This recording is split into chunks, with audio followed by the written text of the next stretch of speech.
jugaron el 43? Sí, te vamos a seguir jugando el 43, pero ese partido es amistoso, ¿no?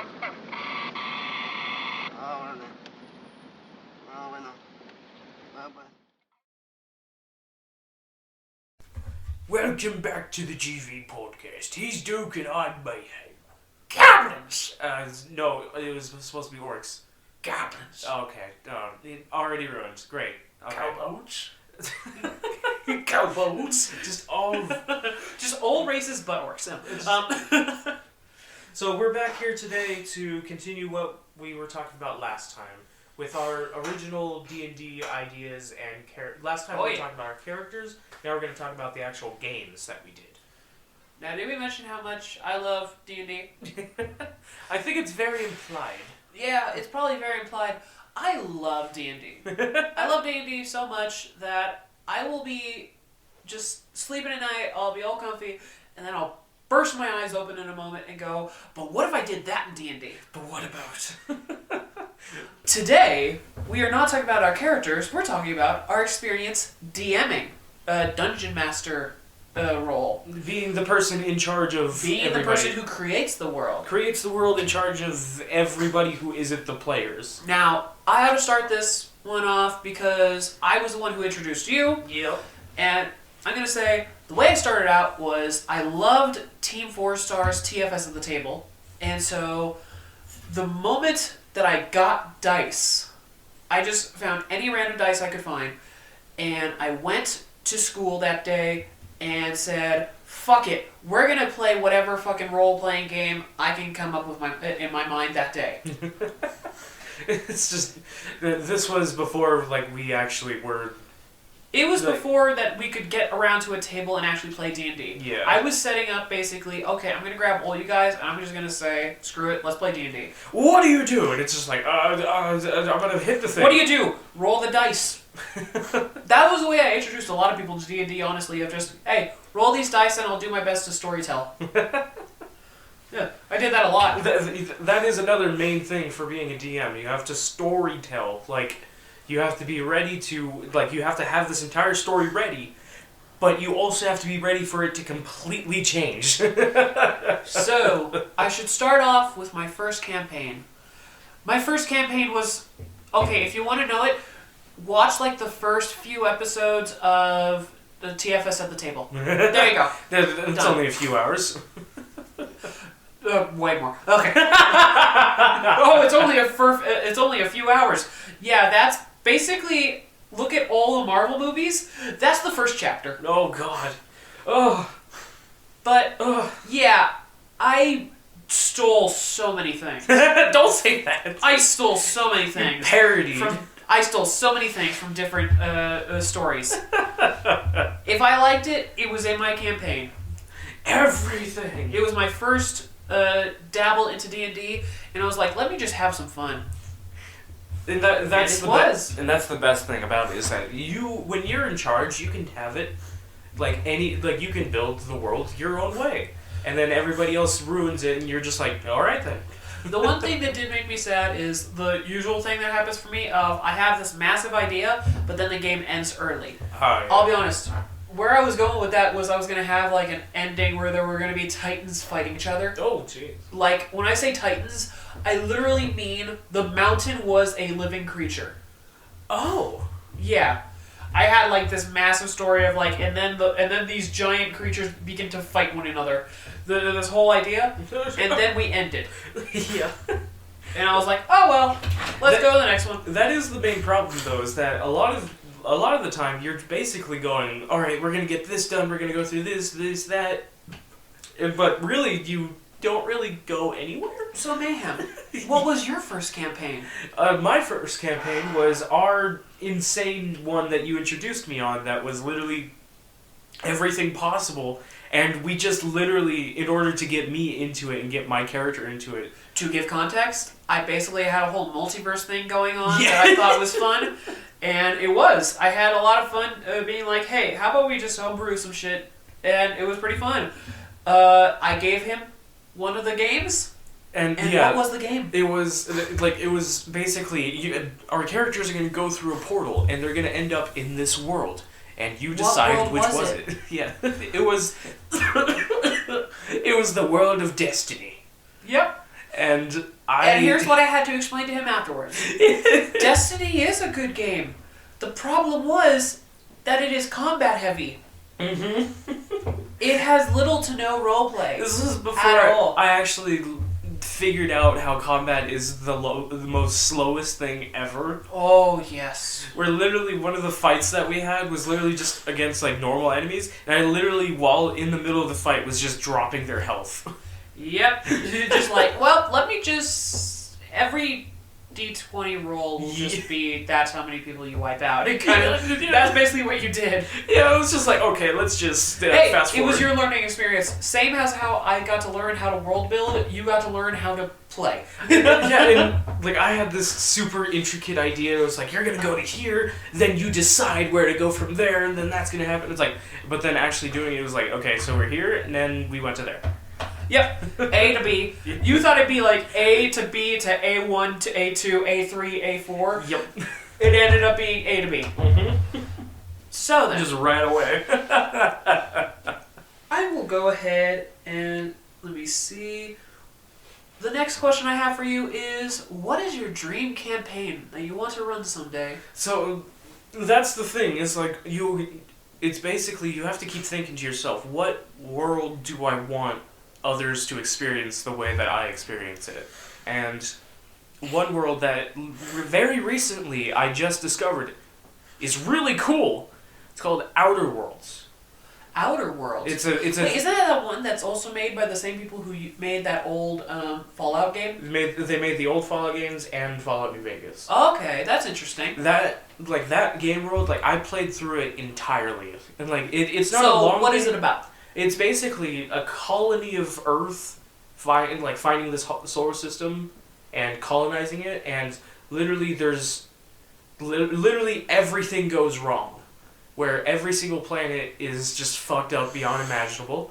The main planet, called Terra 2, has this one capital, and basically the people living in the capital act as if nothing's wrong, but everybody's literally dying or getting like transformed into like these insane people, like bandit camps.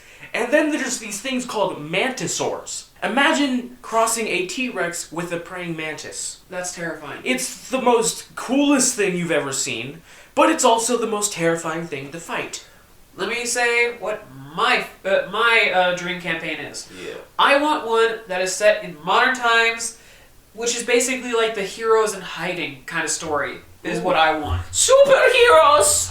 Yeah, I want a heroes in hiding story of like modern D&D, of like, because that's the thing. People say, oh, if you want that, just use a different system. No, you don't have to use a different system. If you want to do this, you can play whatever fucking system you want to do a heroes in hiding system. Like, there's literally no restrictions on it. There are no restrictions, especially for this one. Yeah. But the next question I have to ask is, what kind of series would you want to have a campaign based around? So, this is actually what spawned my idea for Outer Worlds, because the one dream series that I want to run, is Fallout. Like, just the Fallout series. I think I would go more into the Bethesda one, because, like, since Outer Worlds has taken the identity aspect that Fallout New Vegas had. Like, there's some similarities that you can see in those games. But so I'll go more towards the Bethesda Fallouts, like Fallout 3, Fallout 4. Not Fallout 76. Don't you dare bring that up. There's so much shit with that. But if you want to play Fallout, honestly, in D&D, I will tell you there is a ongoing campaign right now called Gateway that was created also by the Unexpectables, and it actually uses a system created by Elaine Couture from Team 4-Star. Yeah, I'm just like I'm glad that like I'm not the first person to Very ever simple. think of it. Yeah. Very simple, by the way. Combat is very quick. You could be like, I want to kill the guy. Okay, roll. He's dead. Yes. That's combat. Yes. I can see something like I can actually make the Fallout 4 campaign good. I can see running that, making it good. Yeah. Where's my son? All right, time to fuck around for 40 hours. Oh my god, that would make side questing a little easier because you would literally have all the side quests on your vision. Exactly. I Yeah. can see that. Of like, you walk into a house, it's like, what the fuck? Did I just get a side quest? Yeah. Literally. Oh my god. But of course, I want a Heroes in Hiding kind of story, so what else would I want for a campaign? I want a My Hero Academia D&D campaign. I fucking love My Hero Academia. You wanna know how much I love it? I have a shitload of the books right next to me. I have volume 1 through 25 right next to me. Help me, I'm scared. 26 it will be coming eventually. I'm scared. I want to have a campaign set in basically what I want to do is a different country, like some different area, maybe like California, where it's like the whole events of My Hero Academia occur, but you don't get to see much of the much of the fallout from that because you're in a different area. Because that's the thing, it was all in Japan. Yeah, it's only in Japan. And consider, there's another big feature of that show that they don't talk about a lot. 80% of the population is meta. Only 80. Out of 8 billion people, there's still quite a number of people that don't have powers. Who's to say that there isn't a country that is completely composed of people that don't have powers and don't want heroes in their place at all? I think somebody made a joke about that, of like Canada being racist, of like, hey, you better turn your back, eh? Before I fucking pull out a shotgun and shoot you in your meta face, motherfucker. I can just blow your face off. Now with that attitude you can't. Now with that attitude you can't. Start running. Start running. That's funny. But I like the idea of, like, in a altered America where parts of it are anti-quirk. Yeah. That's it. Also, you would, of course, get references to All Might, considering he actually debuted there. Yeah. Like, they're like, he was the best of us, and he fucking left us for Japan. There actually is another character as well that would be slightly featured, considering the fact that it'd be in America. And that we know that she was in California, I believe. It is Pony. Remember the Pony Girl? Yeah, the one with the horns? Yes. Her mother is there. Remember that hero from the movie that turned into a bull? Yeah, so literally Duke has showed me literally everything from My Hero Academia, and that's why I'm scared for the books. Because it's just everything again. So yes, I read every chapter as it comes out. Mm-hmm. Help me, I'm scared. Oh, he's scared of me showing him the books. I'm scared of the future. Oh. I'm scared of the future of the show because it gets darker. No. Yeah, that's right. It gets worse. It gets like terrible, and you're The like, movie, oh. the second movie was a warning. Anyway, okay, My Hero Academia side tangent over. So, essentially, what are your thoughts on 5e? Considering that's the only game you've ever played. On 5 what? That is what it's called. Dungeons and Dragons 5th edition. Oh, okay. That's the thing. This is the 5th iteration of this game. Thanks for never telling me that. All right. Make me look like an amateur, man. Come on. Trust me, there are plenty of iterations you don't want to play. Well, I do like how it's basically a it's very... It's a simp. simplified. That's what I was going to say. So, what are you saying? So, Simplified? I like how it's very straightforward. Like, they're still being very careful adding stuff like adding stuff to their formula of how they make enemies and classes and races and all that kind of stuff. Like, they're still being careful with it, and I kind of like that it's getting bigger and bigger over time, because I've actually seen a 3rd edition book. Like, Really? how, yeah. Like, literally the only... Like, it was literally human, orc, elf, dwarf... I said dwarf twice. It was dwarf, and dwarf. All dwarfs. It was just the 7 dwarfs, the game. Only dwarfs.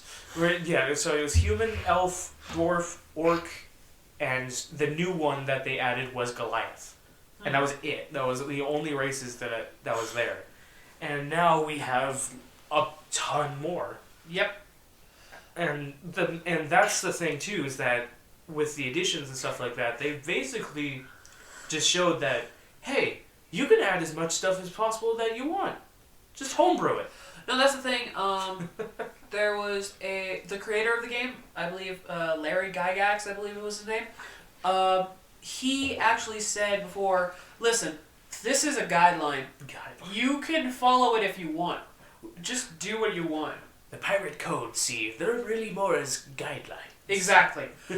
But you mentioned homebrew. If you had to pick one thing you could add to these games, as a send-off to our viewers, if you could pick one thing to add to the game, what would it be? The Naga race. Okay. I mean, yeah. I guess we're plugging in Christopher Zito on this episode again. Fuck it, it's homebrew. It's literally from anywhere. I'm gonna put in the credits then, Christopher Zito. Just because. Just the word Naga. I can't wait for him to stumble upon this video and be like, wait, why the fuck am I tagged in this? With no warning! Zito, I'm tagging you in this. And what would be the thing that you add in, Duke? The thing I want to add in, honestly, is just a new class. I want a new class of... so, I'm starting to work on it a little bit piece by piece, but a class that I kind of want is something that replicates kind of what you see in Pokemon. Whereas, you're talking about this one. Yeah, this one's good. A monster taming class, but I don't want, like, you could just tame hundreds of monsters and have an army, because that's too much. You become the encounter in that case. Yeah. I want a thing where basically you have, like, you're basically vulnerable to a lot of damage. Like, you don't have to be protected, yeah. But you have creatures that fight for you. Yes. I like this idea because it's just basically I'm a master in and of myself. Yeah, that's the thing. Once you make it smaller, because my idea is like you start off with 2 creatures and then at level 20 you have 6 creatures. The way it works would be you wouldn't be so overpowered that you would be the encounter. Yeah. Once you get to level 20, then you're the encounter. Any person level 20 is the encounter. Your levels are kind of like the gym badges. Dude, once you get to level 20, that's literally godhood. Why haven't they done that in Pokemon yet? Where literally you can only have this many Pokemon instead of having all 6? I think they do on occasion. There are some places where you can only have a set number of monsters, but it's in older games. Yeah, I believe only the older ones. Older ones were no. Each game has their own experimental thing that they do. Yes, so definitely. That's the thing. We'll talk about Pokemon in the future, but for now, that's a can that of is the kind of homebrew thing I want. I want you to be able to tame all these different kinds of creatures. And the idea behind it would also be that you'd get some ability that would make you essentially kind of like the Pokemon Rangers, where you can control and tame a creature for a limited amount of time. Imagine being able to tame a dragon for a minute. Oh my god, yeah. Side note, Pokemon Rangers Shadows of Almai, one of the best Pokemon games ever. That Pokemon game was fun. Hey, fuck you, Pokemon Conquest was the best. I still haven't played it. Got it! We know what we're making a Let's Play of in the future. Holy shit, we know what we're doing. We know what we're doing. Genuinely, I'm not even kidding, dude. You think I'm joking? I'm not joking. I am setting this in stone now. We are making a Let's Play of Pokemon Conquest. Let this be the announcement. Hey, we're thinking about doing Let's Plays in the future. Yeah, I think we mentioned that a little bit in the first ever video of like Dark Souls stuff. How long ago was that? That was back on January 1st. Oh god. 3 years ago. 3 years ago. Yeah. Totally just 3 years ago, not just a month. It feels like 3 years. But anyway, thank you for watching. And thank you for coming to our show. Thank you. We are the Green Villains, and we'll be signing out. Orcs are the superior race.